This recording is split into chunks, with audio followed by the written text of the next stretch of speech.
Assalamualaikum warahmatullahi wabarakatuh. Perkenalkan, nama saya Wazir Hamid.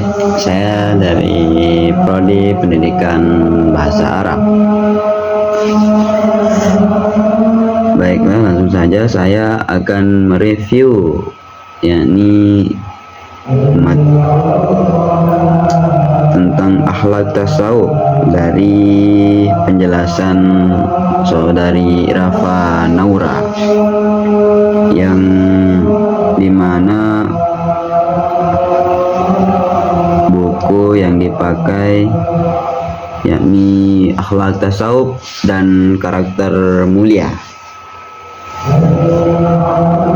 Pengarang buku Akhlak Tasawuf dan Karakter Mulia yang dari Profesor Dr. Haji Abudin Nata MA. Dan saya akan mereview juga dari saudari Martini yang dimana dia menggunakan buku ya dari Dr. Abdusima Nasution MPD, yang judulnya Pengantar Tasawuf.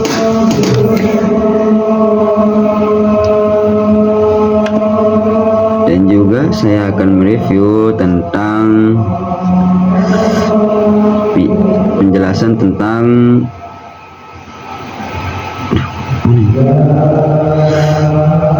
penjelasan dari saudari Anida Al-Husna, materi tentang tasawuf. Baik, langsung saja saya akan review langsung dari yang pertama, yakni saudari Rafa.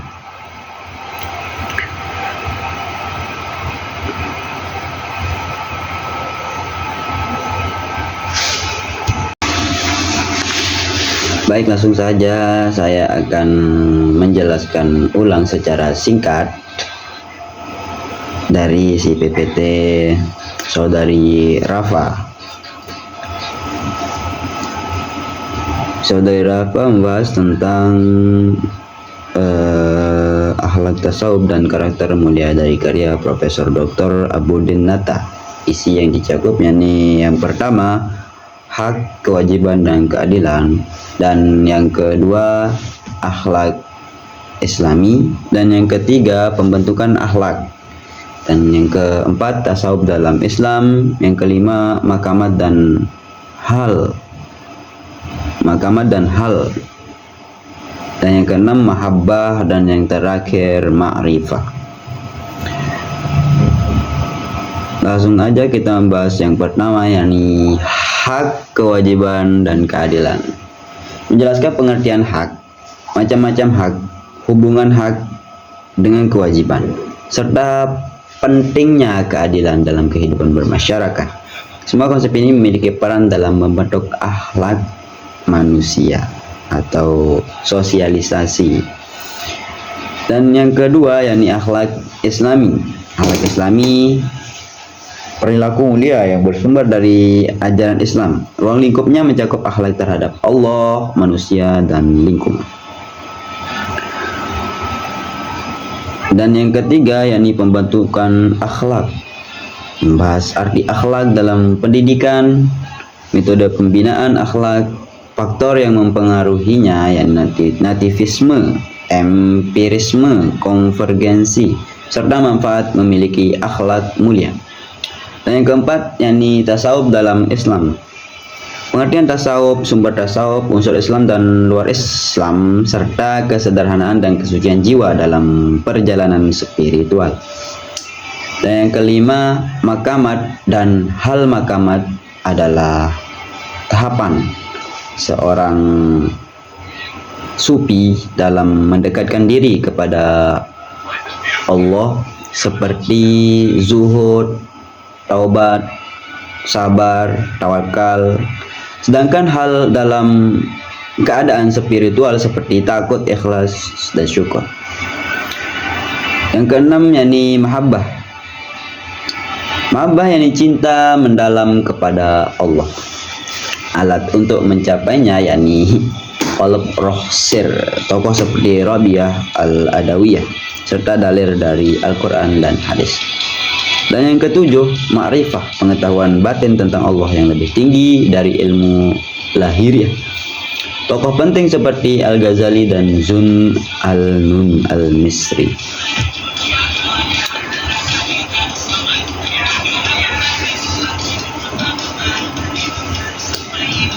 Semua penjelasan ini menyimpulkan hubungan erat antara tasawuf, akhlak, dan karakter mulia.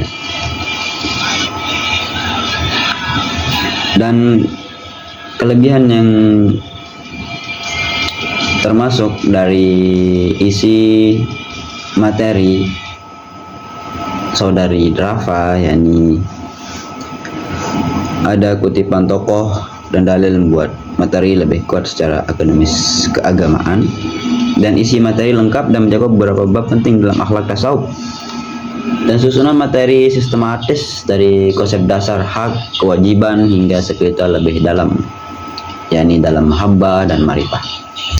Dan desain modern dan menarik secara visual, warna dan layoutnya lebih menarik untuk dibaca. Dan kekurangan dari materi atau PPT saudari Rafa yakni beberapa slide hanya berupa teks padat tanpa visual pendukung, misalnya bagian atau gambar yang dijelaskan oleh pemahaman. Saran saya yang bisa diperbaiki yakni cuma menjelaskan tentang poin-poin ringkasnya saja, dan jangan terlalu panjang paragrafnya atau penjelasannya.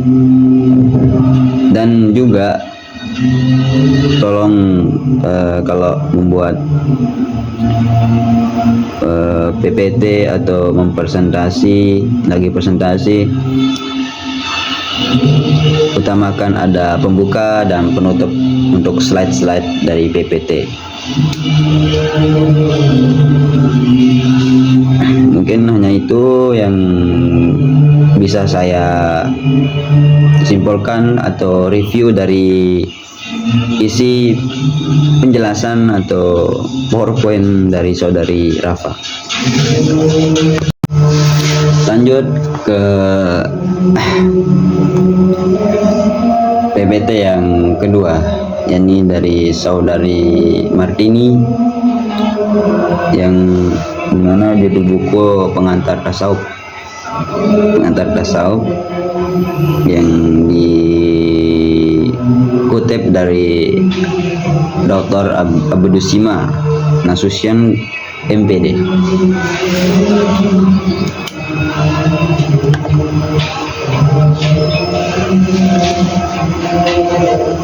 Dalam isi PPT saudari membahas dasar-dasar tasawuf dalam Islam, dimulai dari definisi tasawuf sebagai upaya penyucian jiwa untuk semakin dekat kepada Allah.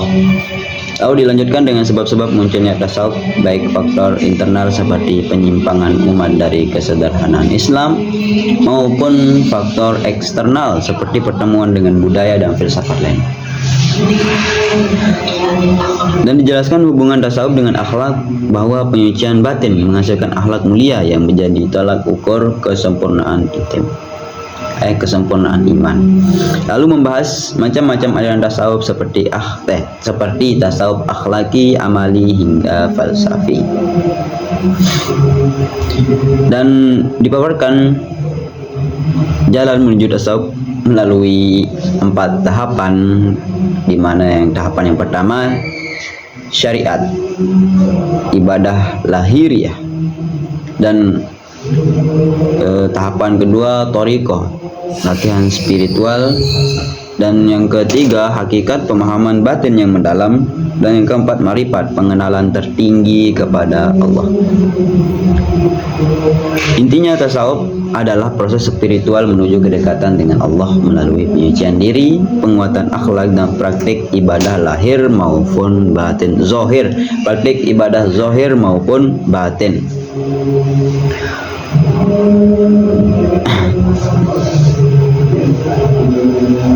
Dan kelebihan dari PPT Saudari, struktur bab dan yang jelas sehingga mudah dipahami alurnya, dan isi cukup padat dan relevan dengan kajian ilmu tasawuf, dan menampilkan tahapan-tahapan tasawuf secara sistematis. Kekurangan dari isi atau penjelasan dari PPT tersebut,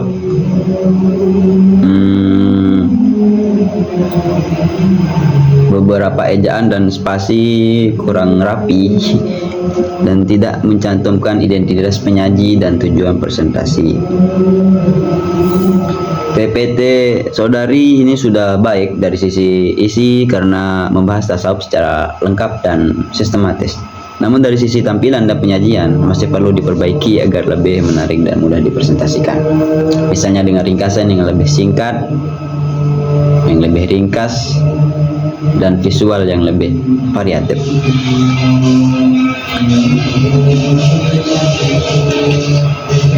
Dan dari penjelasan Saudari Rafa juga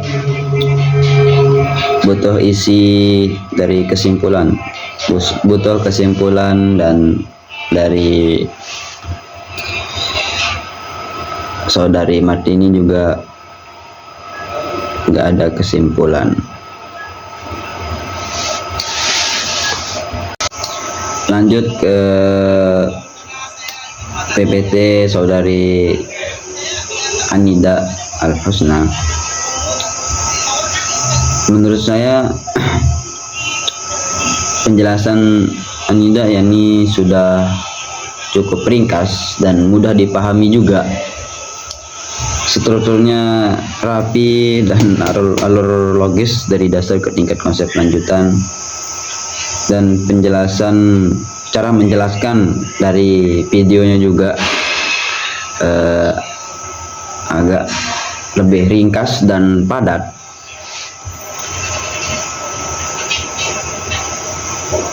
Sudah mencakup teori sejarah, praktek hingga tokoh dalam tasawuf. Lebih komunikatif saat dijelaskan daripada dibicara sendiri. Dan kekurangan mungkin karena terlalu ringkas dan beberapa konsep butuh penjelasan saat presentasi, misalnya makamat atau wahdatul wujud.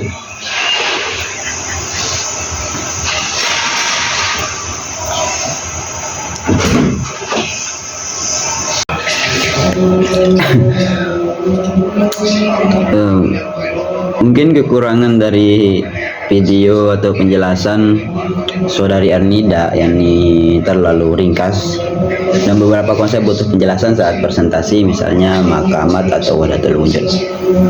Dan tidak ada kesimpulannya juga di penjelasan penjelasan materinya. Penjelasannya sangat bagus seperti presentasi karena ringkas dan runtut, namun masih perlu ditambah visual, dalil, dan detail pendukung agar lebih kuat dan meyakinkan dalam penjelasan ilmiah. Mungkin kalau kalian ingin menonton atau membaca dari materi-materi yang saya review, nanti saya taruhkan di deskripsi link video yang saya review atau link pemateri, supaya kalian bisa menonton terlebih dahulu, karena saya juga belum cukup paham tentang materi-materi tersebut. Kekurangan dan kelebihannya juga saya belum terlalu bisa lah untuk materi akhlak tasawuf. Mungkin kalau ada penjelasan yang mungkin salah dari saya, mohon dimaklumi karena masih belajar. Mungkin hanya ini yang dapat saya jelaskan, atau cuma ini pengetahuan saya tentang review dari 3 materi tersebut. Mungkin hanya ini yang dapat saya sampaikan, dan mohon maaf jika ada kesalahan. Wassalamualaikum warahmatullahi wabarakatuh.